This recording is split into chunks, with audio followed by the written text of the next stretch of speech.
আমার বাবা একসময় মা ছাড়া কথা বলতো না, বাট এখন বকা ছাড়া কথা বলে না আমার সাথে। কেন? আমার এই ভুলগুলোর জন্য।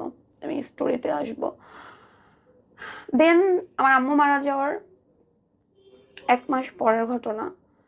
এর আগে হচ্ছে অনেক কিছু হয়েছে আমার ওই আমি করতে নেই, যেহেতু আমার মানে যে হাজবেন্ড আমার বাচ্চার বাবা তাকে আমি প্রচন্ড ভালোবাসতাম, আমার ফ্যামিলি মেনে নিচ্ছিল না। আমি ভাবতাম যে কেন মেনে নেয় না, কিন্তু আসলে তখন বুঝি নাই যে আসলে কেন মেনে নেয় না। একটা পর্যায়ে যে আমার ডিভোর্স, মানে ডিভোর্স বলে আমার আম্মু মারা যাওয়ার পর দেন 1 মাস পরের ঘটনা, 1 মাস পুরা না, আহ, কিছুদিন পরের ঘটনা। ধরেন 30 দিন পরের ঘটনা। অক্টোবরের দিকে, আম্মু সেপ্টেম্বরের 30 তারিখে মারা যায়। অক্টোবরের দিকে তো আমাকে বের হতে দিত না।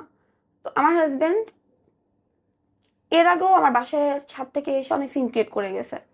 তো ওই দিন সে আমাকে যেহেতু বের হতে দিত না, সে আমার বাসায় আসে কথা বলতে। তো কথা বলতে আসার পর এটা আমার ফ্যামিলি জানাজানি হয়, তখন আমার বাসা থেকে আমাকে বের করে দেয় ওর ফ্যামিলি থেকে। এবং আমার যেহেতু ডিভোর্সে 3 মাস হয় না তখন, তাই আমরা বিয়ে করতে পারি না।